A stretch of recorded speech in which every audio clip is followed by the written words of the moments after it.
இன்று IPL 19வது season துவங்குகிறது. முதல் போட்டியில் RCB மற்றும் சன்ரைசர்ஸ் ஹைதராபாத் அணிகள் மோதிக்கொள்கின்றன. இந்த போட்டியில் RCB அணி தோல்வி அடையும் என ரவிச்சந்திரன் அஸ்வின் கூறியிருக்கிறார். இந்த IPL தொடருக்கு RCB அணி நடப்பு சாம்பியனாக உள்ளே வருகிறது. சன்ரைசர்ஸ் ஹைதராபாத் அணி கடந்த IPL தொடரில் பிளே ஆஃப் சுற்றுக்கு முன்னேற முடியாமல் வெளியேறி இருப்பது குறிப்பிடத்தக்கது. கடந்த முறை RCB அணி சாம்பியன் பட்டத்தை வெல்வதற்கு ஆஸ்திரேலியா வேகப்பந்து வீச்சாளர் ஜோஸ் ஹேசில்வுட் முக்கிய காரணமாக இருந்தார். ஆனால் அவர் இன்று துவங்கும் முதல் போட்டியில் விளையாடவில்லை என்பது குறிப்பிடத்தக்கது.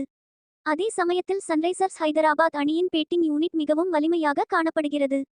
தற்போது இஷான் கிஷான் நல்ல பேட்டிங் ஃபார்மில் இருப்பது அந்த அணிக்கு கூடுதல் பலத்தை கொடுக்கிறது. இதுகுறித்து ரவிச்சந்திரன் அஸ்வின் பேசும்பொழுது, சமீபத்திய IPL போட்டிகளில் RCB அணியை சன்ரைசர்ஸ் ஹைதராபாத் அணி வென்று இருக்கிறது. அதுவும் ஒரு விசித்திரமான காரணத்தினால் வென்று இருக்கிறது.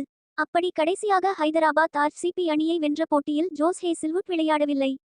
எனவே இன்றைய போட்டியிலும் அவர் விளையாடாததால் ஹைதராபாத் வெற்றி பெறும். இந்த ஆட்டத்தை பற்றி எனக்கு ஒரு கணிப்பு உள்ளது. இந்த போட்டி RCB அணிக்கு கடினமானதாக இருக்கலாம். அவர்கள் தங்கள் ஆட்ட திறனை வெளிப்படுத்துவார்கள். இருந்தபோதிலும் சன்ரைசர்ஸ் ஹைதராபாத் அணி தான் ஆதிக்கம் செலுத்தும்.